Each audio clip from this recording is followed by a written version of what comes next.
Okay, so I know I've done something similar to this before, but I recently got brought up into a conversation about this fight, and I figured maybe it was worth doing a video over. Now, I'll admit at first I wasn't too keen on doing this video, if only because I figured a lot of viewers would be initially writing it off. And again, admittedly, I kind of had the same mindset. But the more I talked to my friend about it, the more it just got to sitting up there in the oven, so to speak. And what ended up pushing the decision over the edge was the fact that I did a similar video last year, which was War Arc Kakashi versus Itachi. And in that video, I had used what I thought was the best hypothetical alive full power Itachi that I can get, and pitted him up against the War Arc Kakashi that we see right up until he got his eye stolen by Madara. And now you might be asking, well, what does that video have to do with this one? Well, by the time Sasuke awakens the EMS, he starts to be compared to his older brother Itachi while he's in Edo. And while Sasuke does go on to surpass his brother during the late War Arc, there is a period of time where both of them can still be compared to one another, at least in terms of overall stat. For instance, when both Sasuke and Itachi are caught in Taiyui's flute genjutsu that Kabuto cast on both of them, both Uchiha brothers have to look each other in the eye and use their respective genjutsu to break each other out. And Itachi used Tsukuyomi, implying that he felt like he needed the jutsu as strong as that in order to break out of it. And Sasuke proceeded to use his EMS Sharingan to do the same, again implying that his EMS genjutsu is on the level of Tsukuyomi. Now, I bring this up to say that if I felt like a video of War Kakashi versus alive Itachi was worth doing, that a video like this would be as well. Because if we do go by the comparison that Sasuke was starting to rival or even surpass Edo Itachi, then the fact that alive Itachi would physically scale above his Edo counterpart, and that I feel like Kakashi versus Itachi was worth doing, then there might be a case to be made here that Kakashi could contest with this Sasuke, as the only aspects that Edo Itachi has above alive Itachi are the infinite chakra and infinite eyesight. And, well, infinite regen too, but you know what I mean. And while the eyesight and chakra reserves are no doubt important, Itachi is more meticulous and careful when using his MS and his MS abilities than Sasuke is, at least until a certain. So without going on too much longer in this intro, let's just get in the video. So I'm going to start with the unconventional order and talk about late War Arc Sasuke first, as I'm pretty sure there's going to be something that most viewers are going to immediately point out. More specifically, Sasuke's perfect Susanoo. Now, I'm not going to go too much into detail about this because I've talked about it multiple times in the past, and there's been numerous arguments back and forth with pretty good evidence on both sides onto whether or not Sasuke does in fact have his perfect Susanoo. What I will say is that if he does have it, Kakashi is cooked. Hands down, no argument. But if he doesn't have the perfect Susanoo and it is limited to the Susanoo that was used to fight against Jubito alongside KCM2's Sage Naruto, then it's a bit different. Now, having said that, Sasuke having the Susanoo in the first place is already going to put Kakashi at disadvantage. Never mind its size, but again, the fact that he was keeping up on pace with the KCM2 Sage Naruto is a problem in and of itself. However, something I do want to touch up on is something that I brought up in the past as well. And that is when it comes to Kakashi's Kamui, the data book states that Kakashi focuses Kamui on a point beyond his line of sight, meaning in this case, past the Susanoo barrier, implying that it is possible for Kakashi to bypass the Susanoo barrier at the top of the Susanoo and manifest the Kamui portal inside the Susanoo where Sasuke's body is at and just Kamui him away. I say this because during the chase with Deidara at the beginning of Shippuden, when Kakashi used Kamui for the first time, it almost seemed like the portal itself just manifested onto Deidara. Like it wasn't just traveling to Deidara, it just wherever Kakashi was looking at, his focal point, the portal appeared at. Now again, having said that, if you do subscribe to that idea, doing so under the pressure of a full body Susanoo is going to be immense. And even though Kakashi is more often than not able to keep a calm composure even under extreme circumstances, he was sweating bullets when Sasuke whipped out the half-body armor Susanoo during the Kage Summit. Now, granted, this Kakashi is a lot more of a capable fighter than he was in that arc, but conversely, Sasuke is also a lot more powerful than he was during that arc, and especially during that specific moment. Now, does this mean it's impossible for Kakashi to pull off a Kamui in this scenario? No. Given the speed of Kakashi's Kamui in the War Arc, which I'll touch upon later, I'd say it's totally within the realm of possibility, especially considering how Sasuke decides to act. For example, if Sasuke decides to just charge at Kakashi without much quote-unquote worry on his end, then Kakashi can prepare a Kamui right there. And the closer Sasuke gets, the easier it'll be for Kakashi to lock onto his target. And the closer Sasuke gets to him, the faster Kamui is going to land. Now, if Sasuke plays it smart, which is typically in his nature, then he could play it safe and launch Susanoo projectiles or inferno shots from a distance, forcing Kakashi to stay on the defensive and maybe even have to use some of Kamui's shots in the process. This is especially true if Sasuke remembers that Kakashi has this ability, as even though it was just one instance, Sasuke did see Kakashi use Kamui on the Susanoo arrow and was actually pretty impressed. So if Sasuke is on the ready for it beforehand, it's going to be a lot harder for Kakashi to land Kamui. Now, there are 2, potentially 3 other things that could give Kakashi some trouble in this fight as well. One of them is something that y'all all know I'm a hype beast for, and that's Kirin. Kirin can definitely be something that can just wipe Kakashi out if he gets hit with it. Especially if we take the anime only scene into account and say that Sasuke can launch the Kirin from within his Susanoo. Although that was Rinnegan Sasuke, so it's possible it may only be exclusive to that version. But I had thought about it the other day and figured that it might not actually be as clutch as it might have seemed at first. Because even if we take Kirin at its best and say that Sasuke can just drop it on the spot without preparing a thunderstorm, and even still within his Susanoo, I remember that a pretty much blind Itachi, while using only one eye, was able to throw up the Susanoo and or Yadamir in time to block Kirin. And if Itachi can do something like that while going blind and only using one eye, then a full eyesight having War Arc Kakashi should be capable of doing the same thing. And when it comes to size and power, Kakashi claimed that he was going to warp away all the Biju bombs that were being charged up by Obi. And although I still don't think he could do all of them, at the very least, it's capable he can do one. Like, if that's the case, I mean, a Biju bomb is absolutely larger and more powerful, so Kirin should not be a problem for Kamui. Though, I can see Kakashi still being injured by the shockwave of Kirin, as even with Itachi being able to tank it with the Yadamir or Susanoo or both, Itachi still was knocked to the ground by some. I mean, if he can just completely tank it, I don't think he would have just been laying face down in the dirt with his cloak vaporized. So if anything, I could see Kakashi being injured or something from the aftershock of Kirin, and maybe even temporarily stunned for a bit, long enough for Sasuke to land an Inton shot at him or a Susanoo arrow while he's down. The other thing that'll likely give Kakashi some trouble here is Iota, especially if Sasuke is using his Susanoo in combination. And I mean, don't get me wrong, the Kamui bypass Susanoo option is still available, but if the amount of pressure of the full body Susanoo was already a hassle to begin with, combine that with Iota, who's stronger than Manda, yeah, it's starting to look less likely Kakashi is going to be able to land Kamui under these circumstances. And then the third thing that might give Kakashi some trouble here, albeit less likely, is Sasuke having his hawk. And at first I thought this would be annoying for Kakashi, but then I remembered that he was able to keep tabs on a KCM2 Naruto clone just flying through the air towards Obito, either at full speed or close to it. So considering that, I don't think Kakashi concentrating on a hawk would be much of an.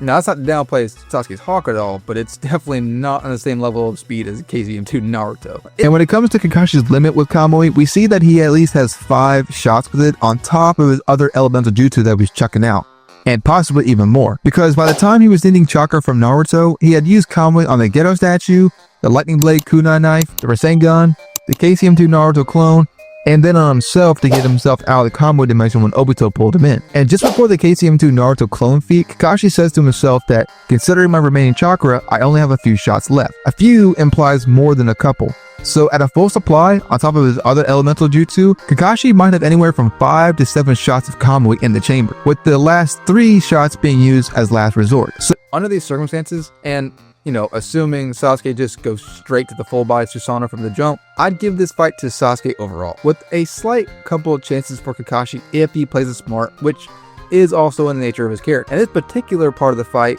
Sasuke wins like 8 out of 10. But now, what if we rewind for a bit and use the Sasuke from the Kabuto fight? Does this change anything? And now I say Kabuto fight Sasuke, but I don't want to completely be unfair and just strip Sasuke of his chances. So we can say that this is still Sasuke with all his late War Arc feats and scaling, but he's really only restricted of not being able to use the full body Susanoo. He can still use Kirin, Iota, etc., and he can still use the half body armor Susanoo as well, just not the one with legs.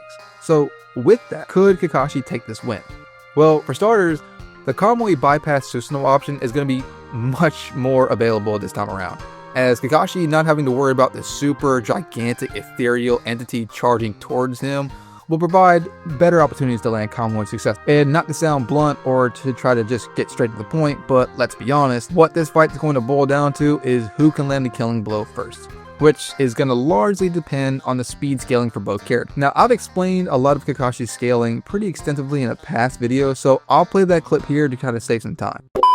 So there are two sections of feats, I guess you could say, that showcase the speed of Kakashi's Kamui. The first is the KCM Naruto versus Obito section. So we see Kakashi's able to warp a Rasengan from KCM-1 Naruto's hand moving towards Obito, and subsequently after, warps a KCM-2 Naruto clone heading at Obito at full speed. Now, the counter arguments that have come up are both of these were planned by Naruto and Kakashi, so obviously Naruto's going to move at a speed where Kakashi can keep up. Okay, fair enough. However, for the first part of this, the plan with the Rasengan required Obito to be convinced that Naruto was actually trying to hit him at full speed, thereby confusing Obito when the Rasengan was warped into Kamui. In other words, Naruto had to move fast enough to make it look convincing enough to Obito in order to throw him off. Obito even admits to this right after when he says, "I see." So it wasn't that Naruto undid his Rasengan, but that you used the Kamui to send the Rasengan away. Right, Kakashi? For the KCM-2 Naruto clone, it's the same concept. They had to make it look like they were trying the same plan as with the Rasengan in order to make it look convincing enough to Obito. And in order to do so, Naruto had to be moving at full speed or very close to it. And while that might have been a clone, which they scaled lower to the original, keep in mind this wasn't like a 12 or 13 KCM Naruto super clone type of deal where he distributed a lot of his chakra amongst them. There was just that one clone on the field, which means he didn't have to distribute much of his chakra with it. So at worst, the KCM-2 Naruto clone was about as fast as the real KCM-1 Naruto. And even still, if those feats aren't good enough for you, there's a feat within a feat here, because Kakashi was able to get that KCM-2 Naruto clone into Kamui before Obito could both notice and counterattack.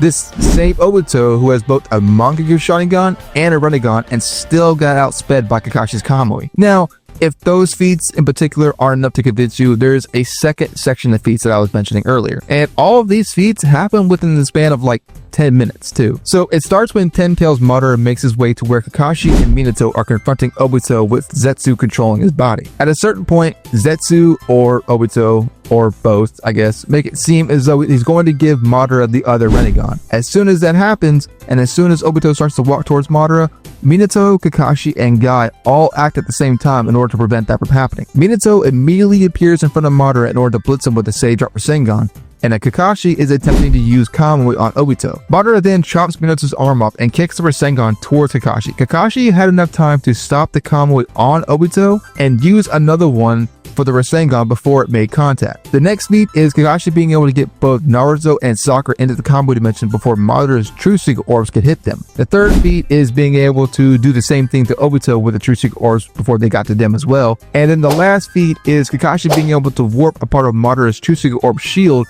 away before 8th Gate Guy can get to him. And while the third feat is kind of cheating since he and Obito were both using Kamui to double the speed, all the other feats count. And what makes it even more impressive is that all those feats were done with Kakashi self-admitting that he was starting to lose his sight in his left eye. So as far as the Kage go, there is nothing they can do to outspeed Kakashi's Kamui on its own. And when it comes to Kakashi's travel speed, the best feats we have for him are, first, being able to intercept Sasuke Chidori when it was literally inches away from Sakura during the 5 Kage Summon arc, and this same Sasuke was able to tag the Raikage with just his base Sharingan, and also being able to move at a similar speed to KCM-2 Minato when he was trying to attack or capture Zetsu when Zetsu was trying to take the Rinnegan from Obito. So there are cases that you could make for Kakashi's being on the level of the Raikage speed at worst and KCM-2 Minato speed at best.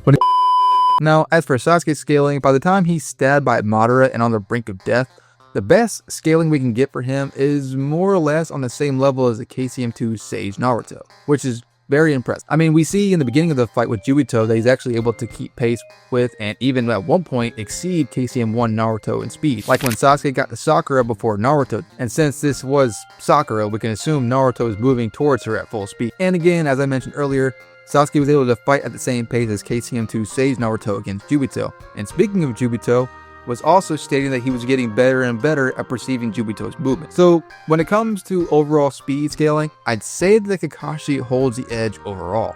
With his basic travel speed being compared or relative to KCM-2 Minato, combined with his visual perception and the speed of his Kamui, I think Kakashi just has a little bit more going for him than Sasuke does, as weird as that sounds. Now, the speed of Sasuke's Enton Susanoo arrows are nothing to sleep on, as they are faster than Sasuke himself, who again is relative to Naruto. So again, if Sasuke is able to use Kirin even as a means of temporarily hindering Kakashi, he could use that opening to launch a Susanoo arrow or Enton shot to kill him. And I would say genjutsu could be used to incapacitate Kakashi long enough to do the same thing, but since this is Kakashi who is probably already going to expect Sharingan genjutsu from Sasuke, it's likely he'll take steps to avoid it. And even if he does get hit with it, there's a decent chance he'll be able to resist it. As since this wouldn't be Tsukuyomi specifically, Kakashi having an MS should have some decent genjutsu defense, as seen when he was able to genjutsu box with Obito in the Kamui dimension. Obito's genjutsu was strong enough to control the Nine Tails with just his base Sharingan. And even still, genjutsu can be on the table for Sasuke to use in order to create an opportunity for an Enton shot or a Susanoo air. But we see that even when B was caught by Itachi's genjutsu, as soon as Guki broke him out, he had enough time to take out all the swords and block all of Itachi's shorty. And if Kakashi's speed is even remotely relative to B's, combined with his visual perception, he should have enough time to break out of the genjutsu and use Kamui on whatever attack is being thrown his way. As for the Enton shots, I would even go so far as to say Kakashi wouldn't even need to rely on Kamui to avoid. With his visual perception and reaction time speed, he could potentially just, dodge them, or even use a mud wall or use the headhunter jutsu in time to avoid it. Like, everyone just assumes he's going to need Kamui to block or evade any or all of Sasuke's attacks, but I mean, if he's fast enough, he could just get out of the way, or use a mud wall, or the headhunter jutsu instead. The only real things he would use Kamui for, as far as defense, would be like a giant Susanoo arrow, or again, maybe even Kira, or even Iota. Speaking of Iota, he's still going to give Kakashi some trouble here if he decides to summon him and attack him at the same time while Sasuke's in his Susanoo, which will provide less opportunities for Kakashi to land the Kamui bypass, though the opportunity is still there. And then the last thing I'll touch up on is the fact that if Sasuke gets caught in Kamui, can he get out? Well, again, this is a debate that's gone on for years now, but the data book does label the Kamui dimension as a sealed dimension, implying that if you get caught in it, you cannot get out unless it's with Kamui itself. So if you do subscribe to that idea, then yeah, if Sasuke gets caught with Kamui, he's done. But if you are of the opinion that he can still reverse summon out of Kamui dimension, then Kamui is rendered useless unless Kakashi can just snipe his head off. Which, being that this is War Arc Kakashi, who is a lot more proficient with Kamui, definitely a possibility. Overall, with the full body restriction, I honestly would give this fight a 50-50. If I had to give it to somebody, I know people are going to be, hating on me for this. But I'm going with War Arc Kakashi like 5.5 or a 6 out of 10. I know people are going to really jump down my throat about that, but like, Kamui is Kamui. But there's the video. I hope you all did enjoy. Let me know in the comments what you guys think. If you did like the video, please leave a like and subscribe to the channel if you haven't already. I'm gonna start doing more and more Naruto videos, as I know I took a break from it. But thank you all for watching. I hope you have a great rest of your day, and until my next one, like a snow, out.